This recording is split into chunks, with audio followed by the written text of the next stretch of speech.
Welcome to my class. I am Abdus Salam, assistant teacher, Rajshahi Collegiate School, Rajshahi, Bangladesh. My dear viewers, I am going to make this class especially for those people who want to learn the basic part of a sentence. If you want to talk to other people, you need to how to make a sentence. If you want to make a sentence, if you want to write a sentence, you must learn how to write the sentence properly. So today I am going to discuss the basic parts of a sentence. Look at it, please.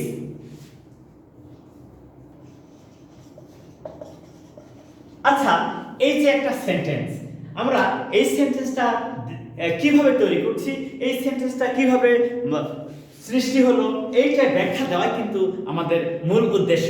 আচ্ছা, আসি আমরা যখন একটা sentence তৈরি করি, প্রথমে কিন্তু চিন্তা করি যে সেন্টেন্সের শুরুতে কি বসে। এই স্ট্রাকচারটা হচ্ছে এরকম: সাবজেক্ট প্লাস ভার্ব, তারপরে এটা তো বি ভার্ব হয় বা লিঙ্কিং ভার্ব হয়, বি ভার্ব অথবা লিঙ্কিং ভার্ব হলে, ভার্ব যদি হয় প্লাস যদি ভার্ব ট্রানজিটিভ হয়, তাহলে কি কি হতে পারে? অবজেক্ট হতে পারে, কমপ্লিমেন্ট হতে পারে,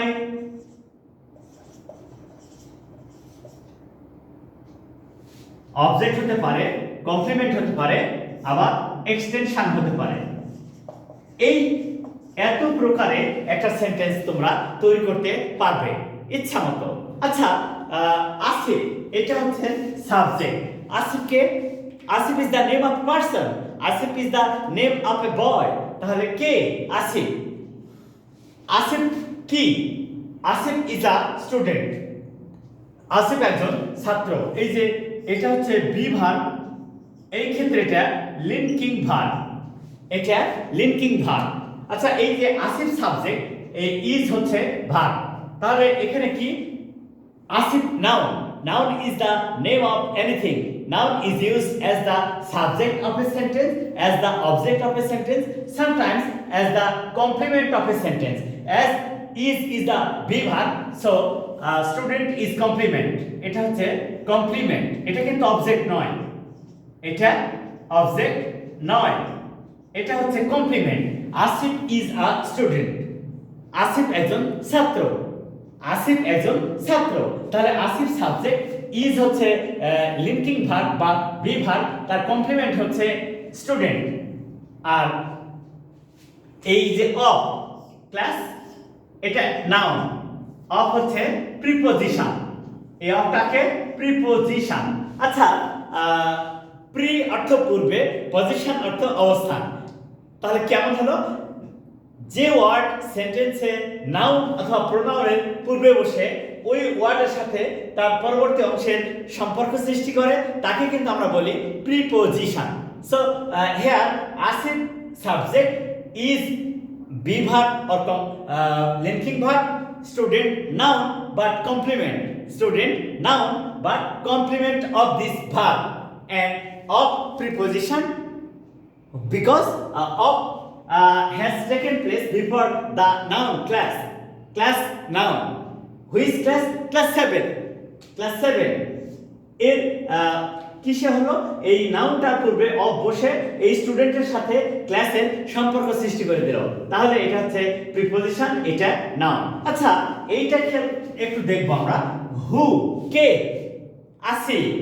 তাহলে আসিফকে না বলে বললাম আমরা হু, এবং এই হুটা দ্বারা আসিফকে বোঝানো হলো, এই স্টুডেন্টকে বোঝানো হলো। তাহলে here who is used as the relative pronoun of that sentence, but it is working as the subject of the second clause. অর্থাৎ এই যে ওয়ার্ডস ভার্ব, এই ভার্বটা, এই ওয়ার্ডসটা হচ্ছে ভার্ব, এর সাবজেক্টকে হু। আবার আরেকটা চিন্তা করো, এটা রিলেটিভ প্রোনাউন, এটা রিলেটিভ প্রোনাউন। তাহলে আমরা কি শিখলাম? যে বারবার যদি আসিফ বলি, বারবার যদি আসিফ বলি, তাহলে আমরা কি দেখব? বারবার যদি আসিফ বলি তাহলে একটা বোরিং লাগবে, বোরিং লাগবে, তাই বারবার আসিফ না বলে আসিফের পরিবর্তে হু ব্যবহার করলাম। But who indicates Asif, so that is pronoun. But when this pronoun will connect this part with that part, we call it a relative pronoun. তাহলে হু এর কাজ কি? দুইটা, এই দ্বিতীয় ক্লজের সাবজেক্ট আকারে বসছে, আবার দুটি ক্লজকে যুক্ত করছে, তাহলে এটা হচ্ছে রিলেটিভ প্রোনাউন। তাহলে প্রোনাউন কি? A pronoun is a word which is used for noun. A pronoun is a word which is used for noun. তাহলে আসিফের পরিবর্তে হু বসলো, এটা প্রোনাউন, আর যেহেতু জোড়া দিচ্ছে, কানেক্ট করছে দুইটা ক্লজকে, তাই এটা রিলেটিভ প্রোনাউন। ওয়ার্কস, কাজ করে। So that is verb. You know it very well. Verb means action. Verb means action. The word which completes the action in a sentence is called verb. So who works? Asif works. So that is verb.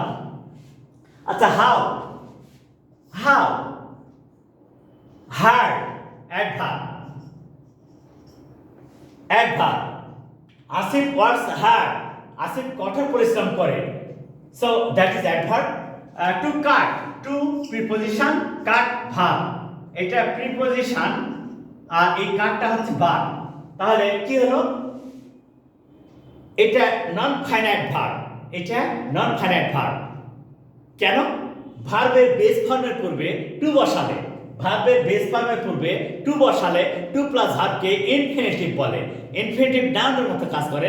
That is the name of action that does not do any work. সেটা কাজের কথা বলা হচ্ছে, কিন্তু কাজটা করতে আসলে works. এটা হচ্ছে ফাইনাইট ভার্ব। এটা ফাইনাইট ভার্ব। আর এই টু কাট এটা হচ্ছে non finite verb. Non finite verb. Two কাট এটা হচ্ছে নন ফাইনাইট ভার্ব। তাহলে আমরা কি শিখলাম? ভার্বের বেস ফর্মের পূর্বে টু বসালে টু প্লাস ভার্বকে ইনফিনিটিভ বলে। ইনফিনিটিভ কোনো ভার্ব না, এটা নন ফাইনাইট ভার্ব, অসম্পূর্ণ ক্রিয়া। আচ্ছা, ফিগার এটা হচ্ছে noun. That is the name. Figure, what kind of figure? Brilliant figure. এটা হচ্ছে অ্যাডজেক্টিভ। অ্যাডজেক্টিভ। আচ্ছা, এবারে একটু বিষয়টা দেখা দরকার যে কাট ভার্ব, ট্রানজিটিভ ভার্ব, তারপরে ব্রিলিয়ান্ট ফিগার, এটা কিন্তু ওই কাটের অবজেক্ট, এই কাট ভার্বের অবজেক্ট। তাহলে অবজেক্টটা আমরা বুঝবো কিভাবে? আমরা বুঝবো যদি সেন্টেন্সে কি বা কাকে দ্বারা প্রশ্ন করা যায়, তাহলে সেটা হবে অবজেক্ট। তাহলে কি করবে সে? To cut a brilliant figure, চমৎকার একটা রেজাল্ট করবে, মেধা সম্পন্ন একটা রেজাল্ট করবে। আচ্ছা, এই যে ফিগার এটা হচ্ছে নাউন, তাকে মডিফাই করলো কে? তার দোষগুণ প্রকাশ করলো কে? কেমন ফিগার? Brilliant figure.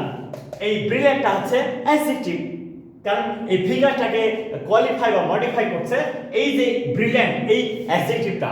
তাহলে এটা হচ্ছে অ্যাডজেক্টিভ। আচ্ছা, যে কোনো আর্টিকেলসই অ্যাডজেক্টিভ, কারণ তা দ্বারা কোনো কিছুকে ডিটারমাইন করা বোঝায়, কোনোকে নির্দিষ্ট বা অনির্দিষ্টভাবে বোঝায়, হয় নির্দিষ্ট বা অনির্দিষ্টভাবে বোঝায়। তখন আমরা দেখে নিব যে এটা কি? আ ব্রিলিয়ান্ট ফিগার। তাহলে আ adjective because that is article, and brilliant, that is also the quality of that result, so that is adjective, figure, noun. আচ্ছা, in the examination, কোথায়? পরীক্ষায়। in the examination, এই যে in হচ্ছে preposition, the article, examination, noun। তাহলে এটা আসলে হলো কি? এই পুরোটা হচ্ছে প্রিপজিশনাল ফ্রেজ।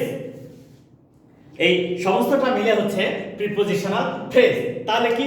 ইন, এই যে দা এক্সামিনেশন, এটা হচ্ছে নাউন ফ্রেজ, তার পূর্বে ইন বসে এই তার পূর্ববর্তী অংশের সাথে এই পরীক্ষার এবং রেজাল্টের সম্পর্ক সৃষ্টি করলো। পরীক্ষা এবং রেজাল্টের একটা সম্পর্ক সৃষ্টি করলো। তাহলে আমরা কি বুঝলাম?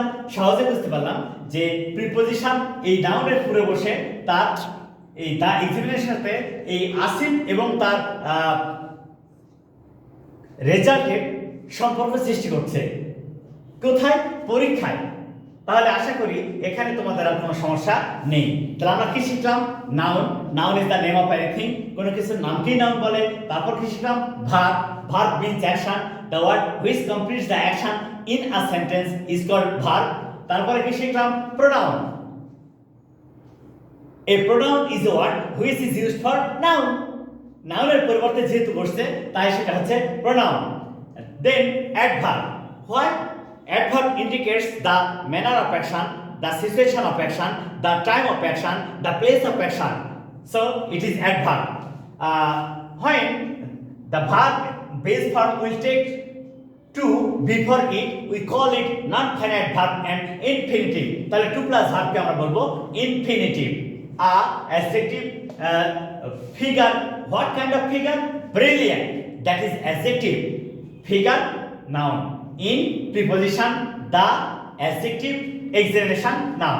So my dear viewers, now you can easily understand and you can easily identify the parts of speech in a sentence, and you can make a sentence by using this kind of system easily and simply. So my dear viewers, please follow this video from the beginning to the end and try to learn English easily with Abdus Salam. Assalamu alaikum.